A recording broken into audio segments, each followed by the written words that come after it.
Good morning. Good morning. Good morning. This is awesome. This is like the biggest crowd I've ever spoken to in Detroit. So this is this is pretty good. It feels like a debut of sorts. So thank you, Dan, for that heartfelt introduction, and Dan Kincaid and Detroit Future Cities and the Impact Detroit process. Many of the process leaders I met early in my 2-month tenure here. So I am really, really excited to be in another extraordinary city, and in particular in this role that I'm being asked to play to help build Detroit. I'm going to shift to my presentation. Okay. I've been around a lot of cities that have had an extraordinary resilience and capacity to bounce back. And the most recent being Detroit. But before Detroit, it was New Orleans. And New Orleans is a city that knows something about bounce. This is Queen Frida, who popularized twerking. So we know something about bouncing back. Cities, cities bounce back. And this is a recent book that came out that includes one of the projects that I worked on in the Lower Ninth Ward that says, we're still here, you bastards. So this is our 10th year anniversary, and people took New Orleans for down and out, and yet it has bounced back. People bounce back. Incredibly resilient people bounce back. And New Orleans was determined not only to bounce back, but to take control of their future, and demanded that all those who were assisting did so with imagination, with discipline, accountability in the rebuilding process. So I was very proud to be a part of that process. Neighborhoods bounce back, and I worked with some really extraordinary situations of environmental and neighborhood degradation, and I've watched them bounce back and citizens take control of the process of creating that revitalization. Buildings bounce back. In New Orleans, this is not atypical of the kind of blight, so to speak, that people talk about. But 12 months later, this was the home of the Tulane City Center. So buildings are incredibly resilient and they bounce back. And I would argue that professions bounce back. The design disciplines historically have not been known to serve everyone. They were servants of power and privilege. And this quote is a famous quote from a civil rights leader in the 60s that watched the design disciplines stand on the sidelines as America was burning, as urban America was burning, and admonished the discipline for its total lack of relevancy. And yet today, we celebrate individuals in the profession who have lent their talents to socially driven architectural ideas, like the highest design prize in the architectural profession going to Shigeru Ban for his disaster relief work around the world. So Dan and I have been a part of a group of designers that are trying to reposition the design discipline around issues of social equity, of economic equity, of environmental equity, and thinking about neighborhoods as being wholes. And so this practice is called public interest design, design serving the public interest. And its goal is that every person should be able to live in a socially, economically, environmentally healthy community. So I bring that value system with me in my role as planning director here in Detroit. But my roots go back, way, way back, to the place where I grew up and the experiences I had as a young man trying to understand the world. So this was the block that I lived on in Brooklyn, New York. I was born and raised there. And I went to school, high school in Manhattan, and I got a chance to see the difference between these outlying neighborhoods and the reality of the kind of Emerald City on Manhattan.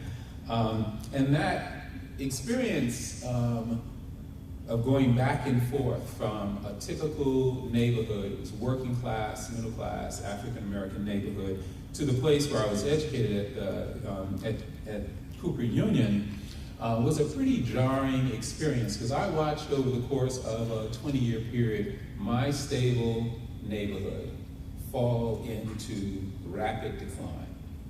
And I had to make some sense out of these two worlds that I was constantly faced with. And I think it was really at that time that I decided that I wanted to do something about it. I wanted to do something about saving neighborhoods.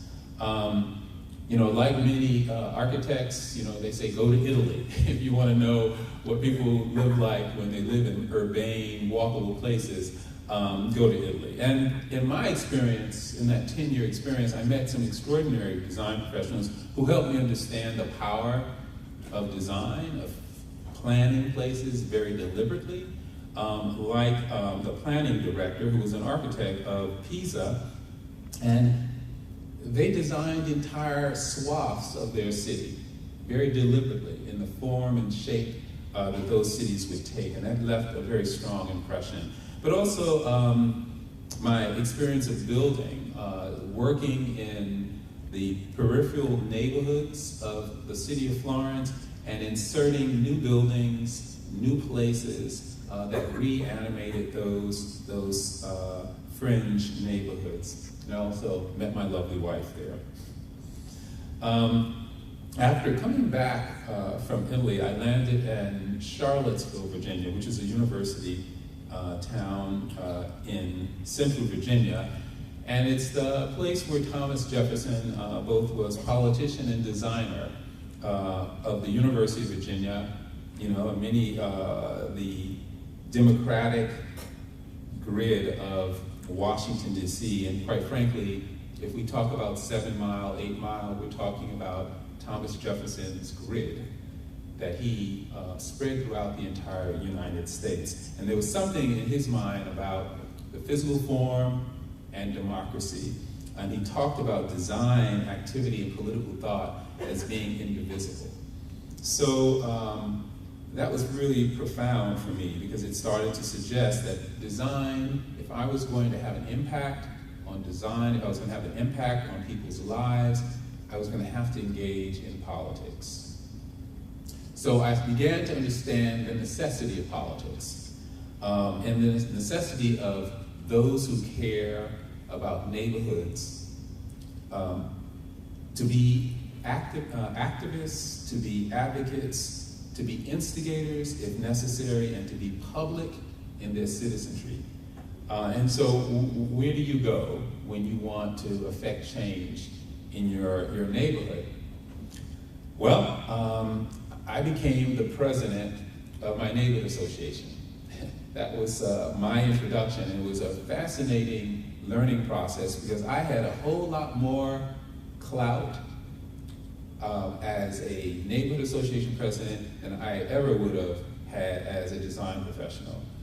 Because when I came before City Council as the president of my neighborhood association, I came with 500 households behind me. And so I could speak, you know, truth in many cases to power. And in my case, it was a low-income neighborhood.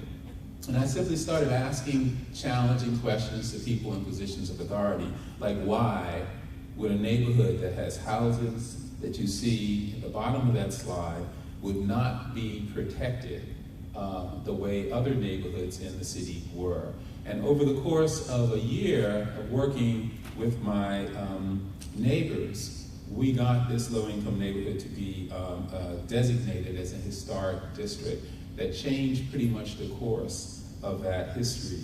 of our neighborhood. But it also taught me to work not in the abstract, but to work in concrete project-based initiatives that would allow people to mobilize around something real and see the change that they were able to bring about. So it involved a lot of teach-ins, me learning from communities learning from design disciplines, working at this. And you know, I started to understand the nature of politics and activism, how to mobilize groups to affect change, using all means necessary, which very often involved you know, founding groups like Impact Detroit. In our case, it was STAMP, the Sensible Alternatives to the Meadow Creek Parkway, which was a destructive highway that was aimed directly at a low-income African-American community. Doing everything at the grassroots level, using the tools of design workshops as a way to bring awareness to the built physical environment. And you know, all that kind of led to this decision to run for city council. I was working so hard as an activist, getting, you know, some marginal successes, that people said, Maurice, if you're working this hard, you might as well go ahead and commit. And so I committed, but I ran as a designer, and I talked very, very early. This very small quote at the bottom says, I'm running to promote integrated, comprehensive approach to community building. It wasn't community design, it was about community building. So I meant that holistically. And that landed me on council. I mean, I had only been in this community for 3 years and won by a landslide. And what happened was I found myself thrown in the midst of some of the most challenging questions that this city was facing. And issues of annexation, issues of its tax base, issues of its housing resource. So I went from being an advocate on the outside to the grassroots feeling like one of their own had gotten in. And how do we support that? How do we create a seamless network between the grassroots, our institutions, and the city? So, you know, at this point I had a lot of support at the grassroots level, but now in a political office, I had the opportunity to fight those fights from the inside. So all of that organizing to try to stop this disruptive highway, I was now leading the commission that was going to redesign that highway and tame that highway. It took 8 years to take a 4-lane highway and turn it into a scenic 2-lane parkway. But it showed me the power of being able to have access to some of the instruments, the tools that only city governments have. That had to do with trying to revitalize and try to reimagine the commercial corridors. There were 17 commercial corridors in this city, and they were all kind of struggling. They were stripped commercial corridors. So what would it mean to actually envision those corridors as vital places where people lived and shopped? And what would it mean to take the various parts of a community and start to knit them together and understand the role that the university might have and the ability for the university to drive neighborhood redevelopment in an equitable fashion, to begin to make some sense out of component parts of the city, not as isolated, but as a part of a whole network.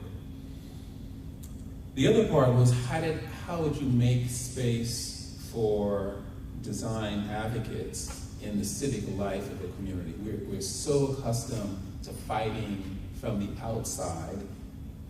What about those strategic roles on the inside that allow for us to make progress on work?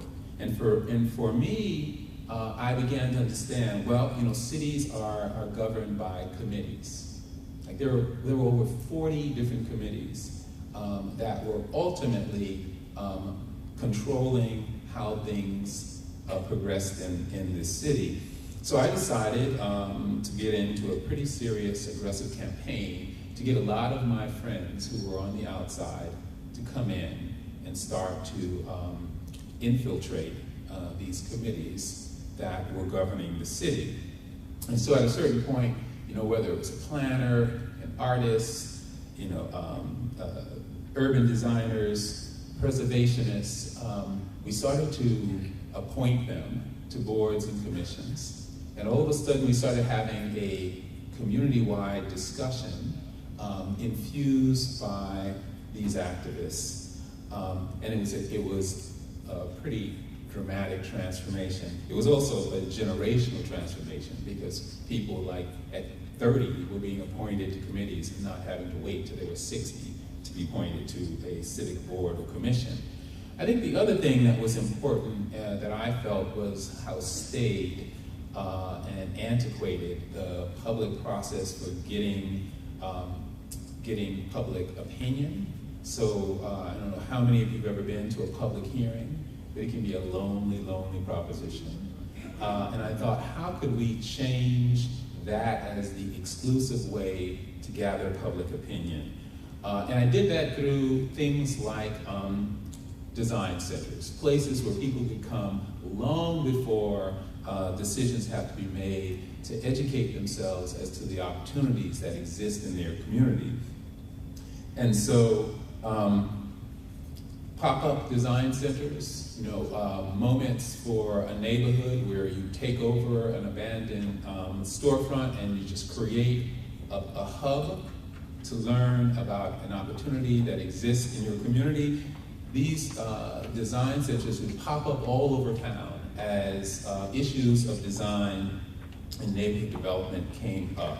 And we just problem solve according to those values. And got to the point where we actually established a permanent design center that was attached to City Hall, where we took public hearings out of City Hall and put them in a place where people could access them and have a dialogue, a sincere dialogue about their community. Or when we plan, whoever the constituency is, to engage them in first person. So if we're planning a park, then kids and their families are the constituents and designing around their needs. Or if we're talking about comprehensive planning for neighborhoods, to design tools that allow people to articulate their concerns in a way that's interactive and proactive. Or just going through the process of imagining what could be. Long before there is a developer, long before there is a demand, just getting in the habit of imagining what is possible as a matter of course, a matter of daily life.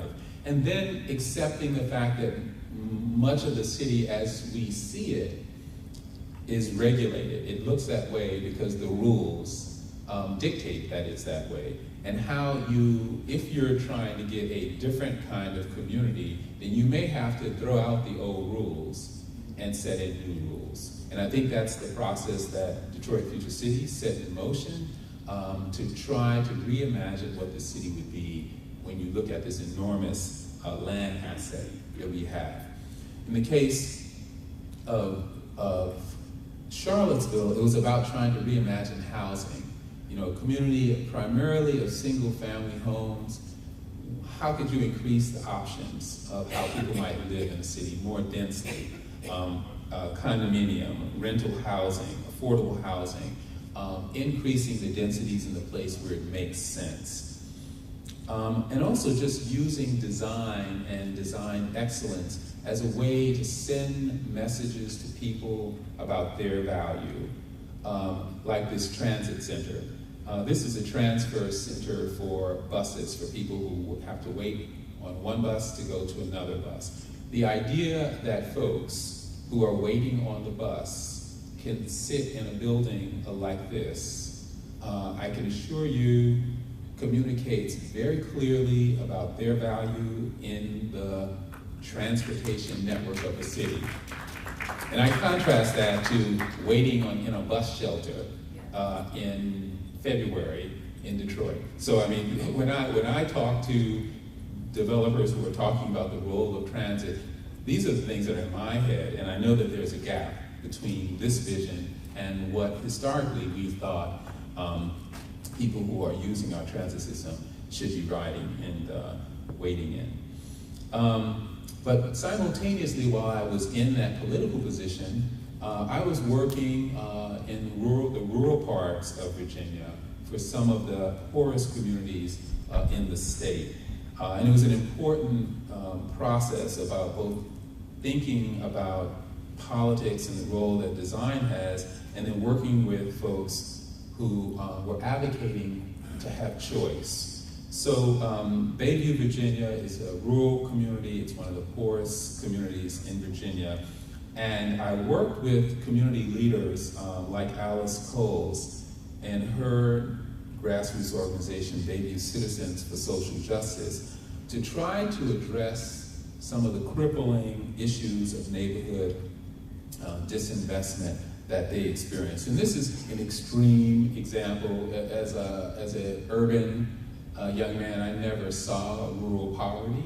So this was new to me, the idea that people might have no drinking water in their homes and might have outhouses as their bathrooms. It was a pretty devastating level of poverty. I agreed to work with them to come up with a strategy for rebuilding their community. And we came to really hold on to this South African slogan, "Nothing about us without us is for us." And they took this to heart. And the community that we designed together was a community that they had envisioned that took them from living in tar paper shacks, rental housing, to building a community of affordable housing, as they said, without stigma, that interpreted the rural roots of that community. It was about a 6-year process, but this same community went from living in housing like this to developing, managing, and building housing that reinterpreted their story. And they now are the largest affordable housing provider on the Eastern Shore. And I watched this process and helped nurture this process. And I can tell you that working in a community like this and seeing their growth over a 6-year period, from being helpless to those who were driving their future, changed everything for me in terms of my belief in who should be driving design and what citizens are capable of doing when they drive the community process. So after that process, I was appointed to be the design director at the National Endowment for the Arts. And what was extraordinary about that is I had a national platform now, the federal government, and I could rethink the role of design as it plays out in everyday life. And so I started thinking about what would it mean if design and access to design were a basic democratic right of all citizens. Like public education, like public health, healthy neighborhoods as a basic democratic right. And how could you engender a culture that values design excellence in everyday life? How do you do that? And not just design for the few, but design for all. Design for all. And so I think the time at the National Endowment for the Arts gave me an understanding that what I was talking about were democratic rights and access to healthy communities. And what did that mean? Well, it meant mobilizing people to tackle tough challenges. You don't bring folks out if the answers are obvious and easy and apparent. You bring them out for tough challenges, and I think that's kind of what Detroit is seeing. People are being mobilized to tackle things that truly, truly matter. And then, if you want success, you have to be willing to give that work back to the people who are directly affected by it. You can't solve problems for people on your own. So that's a big thing. I mean, to release that power and give it to the folks who are directly affected takes some courage, because you have to trust people that they can problem solve according to their own values. So those are some of the things that I think about when I think about community design in Detroit. And the responsibility of planning and design and those advocates who advocate for community design is to create these environments, these holding places where you can do this work and you can do it within a productive range. So it's not like going to craziness. It's going into a context where you feel you're coming out with more than you came in with, that you've been heard, and that you've contributed, and there's something that emerges that's better as a result of it. And I believe that if you operate that way, you strengthen a community's ability to problem solve. And not just problem solve, but also to kind of accept change. Because very often it involves changing our perception of what's possible. So those are some of the things that I believe that I'm charged to do here in Detroit. But I got a chance to practice this in a way that really mattered in a context that was demanding it, and that's in New Orleans. I was the director of the Tulane City Center, which is a nonprofit practice. It only works with nonprofits that bridges the university resources to support the building and engaging of the larger New Orleans community.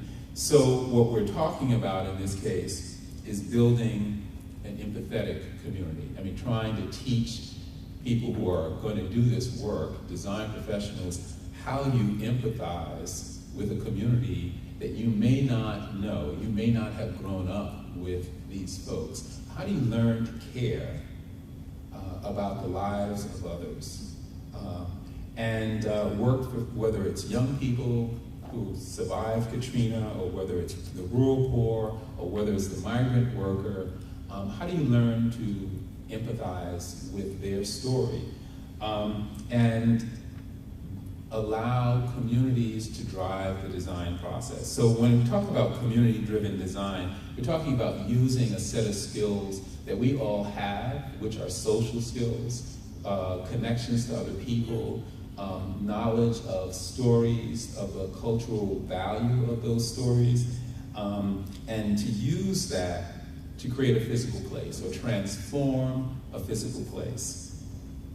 The Tulane City Center is this entity is a small operation, raises money to work with communities, like this community of young people who have a 7-acre farm in a city park.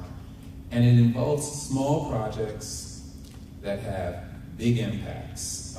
And the city center did over 70 of these projects since Katrina.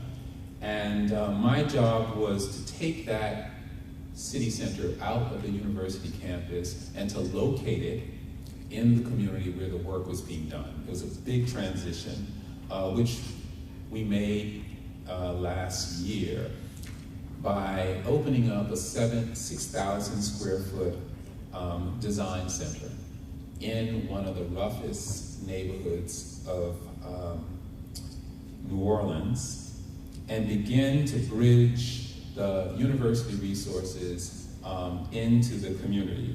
And it's a staff were a small staff that involved a cross-section of design disciplines, everything from landscape architecture, planning, urban design, architecture, community organizer, and our job was to engage the community and create as many venues as possible for neighborhoods to come together and talk about their priorities, and then turn those priorities into actionable items, real places that might transform and show them the power of design in their neighborhoods.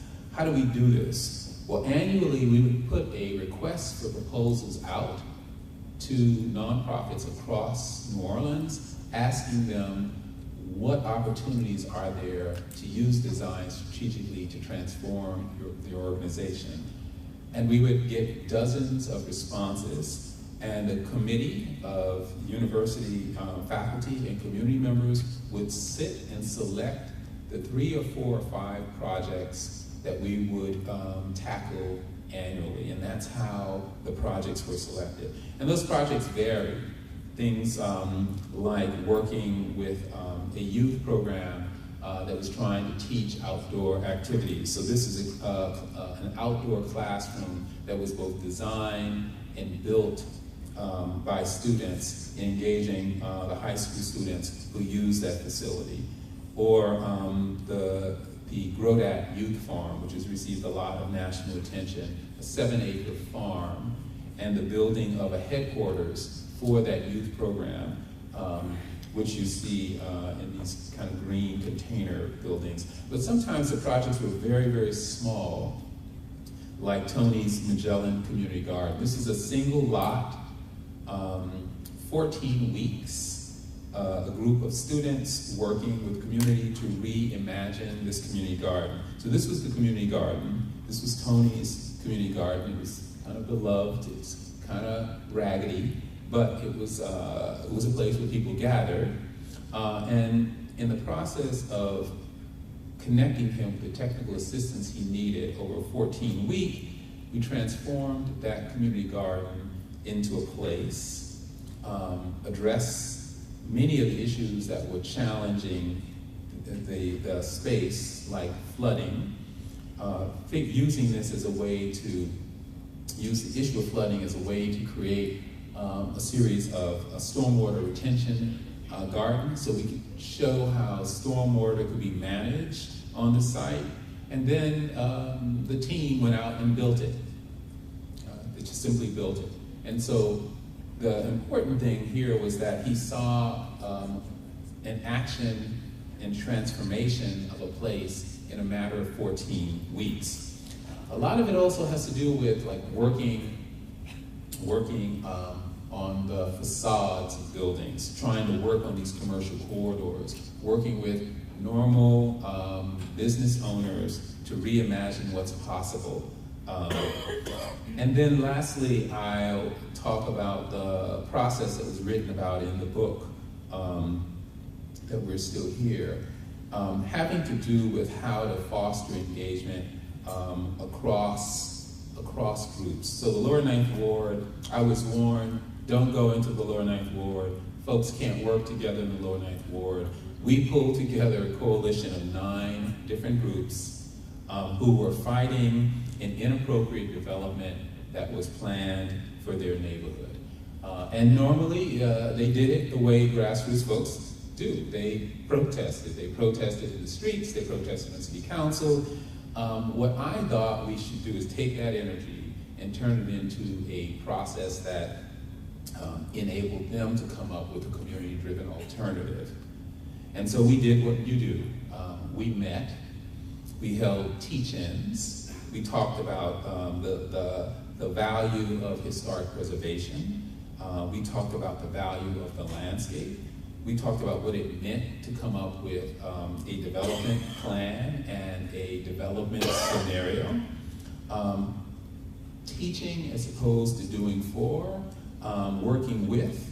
And in the end, we watched that same community that 4 months prior were marching in the streets to that community organizing disseminating information, talking about their vision, and then presenting that vision, their community vision, to people in authority 4 months later. And so this notion of using this enormous capacity that we have to organize around things that we don't want, to use it as a tool to advocate for the things that we do, I think is at the core of engagement. Another example of again, that bridges historic preservation, cultural preservation, and community economic development is this beloved grocery store called Circle Foods. It was one of the first African-American owned grocery stores in New Orleans that suffered devastating loss and remained closed 7 years after Katrina. And so the city center worked with the owner of that grocery store to not only come up with a feasibility for how the grocery store could be reopened, but to pair him with business technical assistance that could come up with a business plan that would show how he could raise the millions of dollars needed to reopen that grocery store. And January of this January, Circle Foods opened up again. And it's enormous success. And in New Orleans, when you have an opening, the choirs come out, the bands come out, it's like a major event. But it was an important kind of cultural touchstone. I'll talk to you again, lastly, the last example here I have on this use of neighborhood visioning to talk about organizing both short-term and long-term actions. So in the case of the Lower Ninth Ward and a nonprofit group that wanted to create an environmental learning center. And again, starting from the place where people are, understanding the nature of the site, beginning to talk about the way they can transform those sites, and how in the process of imagining very, very ambitious projects, like an environmental center, how they might go from 4 individual residential lots to getting it rezoned for institutional, to imagining a long-term vision for this environmental learning center, imagining, really ambitious ideas like a wetlands garden, a 40-acre wetlands garden, to envisioning a walking and biking trail around a bayou. And so this is stuff that takes a long time to achieve. So the question was how do you keep a community engaged in something that's going to take 5 years to realize? Well, there's a strategy, and I think that Dan and the Design Center believes in this. The long-term vision is fed by short-term actions, whether it's an action that takes 14 weeks to achieve, or whether it takes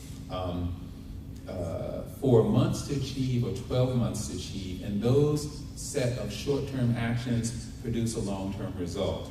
So in the case of their Environmental Learning Center, which was a multi-million-dollar investment, we started with simply occupying the site. What could they do to do a demonstration site in 14 weeks? So this again is another example of let's transform the site now. Let's find $20,000 and some student labor and build this temporary design. And so what you see is the result of those 4 lots being transformed over the course of 14 weeks into a community hub that demonstrates what is possible and the power of design as the community anticipates and waits for their ability to raise the money for that longer term vision. And so short-term action, transformative place in anticipation of a longer term action. And one of my favorite projects, the last project I did before leaving New Orleans, was for the Mardi Gras Indians. And the Mardi Gras Indians are a beloved cultural institution that are several hundreds of years old, where African-American men sew collectively they sew these elaborate costumes, they call them suits, and they come out during certain times of the year. And you know, the city of New Orleans has made millions of dollars on these men and their rituals. What they haven't done is use them to create community economic development opportunities. So our job was to take these group of men and work with them to create an institution, several institutions. So this is the same gentleman, Chief Howard Miller, working with students.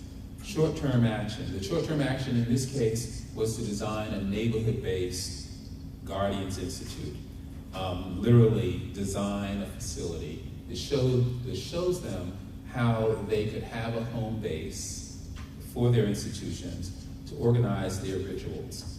And so you see, over the course of a year, the building of this kind of one-room building with a big community porch.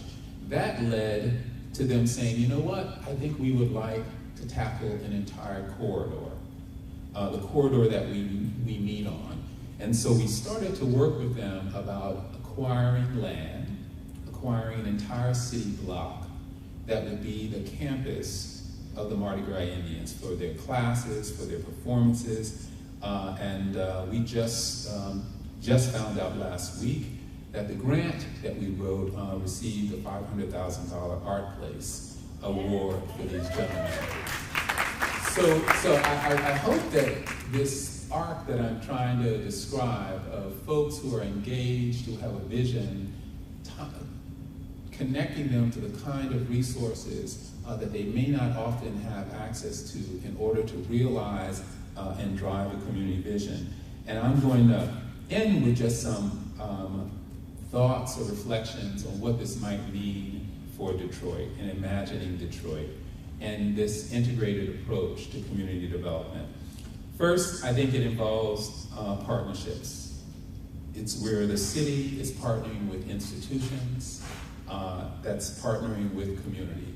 And if we can bring those three together in a seamless conversation, I think we can transform the city. And how our mandate as the Planning and Development Department is to provide professional and technical expertise in planning, design, and development that helps to inform and seed sustainable environments and neighborhoods for citizens and businesses, to create the infrastructure that supports citizens, investors, and other partners in their expressed efforts to advance initiatives that create walkable urban places that serve the largest and broadest needs of the Detroit community. That's the mandate of the planning department. And it goes back now to this notion that every citizen has a right to live in a socially, economically, and environmentally healthy community, that Detroit is blessed with a rich history and tremendous physical assets and opportunities for historic preservation. I can't tell you how many of these schools that I pass by and look at this enormous asset lying fallow and being abused. And so we are in the process of creating a program called SAVED, with schools adapted for vital enterprise in Detroit to try to save as many of these schools as possible. That citizen engagement will strengthen the decisions and generates the confidence that we need in the future of the city. And then that the potential of Detroit will best be realized by embracing the broadest, most far-reaching and inclusive vision of what is possible. So Mayor Duggan has given me a directive. He wants to see us retain the population that is here and to attract new residents. So the beauty of that is if you make the community whole for those who are already here, you will attract new residents. You don't even have to think about them. It's true. You can only plan for the people who are here. And if you plan well, you will attract new residents. You don't have to think about it. And I think our challenge is, this is the context, and we all know it. We live with this within our daily lives, and it's such a disincentive So how do you address this? One thing that's been happening is they've started removing blight. I mean, and removing it at a ferocious speed. The challenge with that is you remove blight, and what you're left with is fallow land. And we don't know what to do with it. We don't know how to manage it. We don't know how to finance its revitalization. So how do you go from that to the point where that asset can drive redevelopment, that it actually becomes a reason why people move to Detroit, to be near these greenways, to be near these ways of these amenities, neighborhood amenities. And this is not new. Atlanta is experimenting with one of the largest greenway beltway systems in the United States. You know, you think about the DeQuinter Cut, and you think about the opportunity of systems like that to begin to revitalize neighborhoods. So our task is going to be going to try to move away from a notion of despair to one where we're building communities again, and that we are working to change the tide of families abandoning our neighborhoods to families aspiring to stay, planning to stay in our neighborhoods. That's the challenge. And I think we have an extraordinary advantage over any other American city in that we have land. We have this asset that I think Detroit Future Cities made very, very explicitly clear to us. So the fact that folks like Ms. McClinton have been taking care of her block, seeing that the grass is cut, is just an acknowledgement of the passion that citizens have and this advantage that we have a right and an obligation to use. The strategies are five. I think one is using the vacant land in ways that will create opportunities for housing, mixed use, commercial, green infrastructure that is both performative and both beautiful, creating new public spaces with this land asset, integrating renewable energy within everything that we do, embracing urban agriculture is the opportunity is to go beyond the community garden and begin to look at it literally at a kind of large-scale implementation, and then finding innovative ways to reuse land that may not be built on again. And if we can try these approaches holistically and in a coordinated fashion, then I think we'll produce an extraordinary result. And I look forward to working with all of you to produce that in my time here as planning director. Thank you.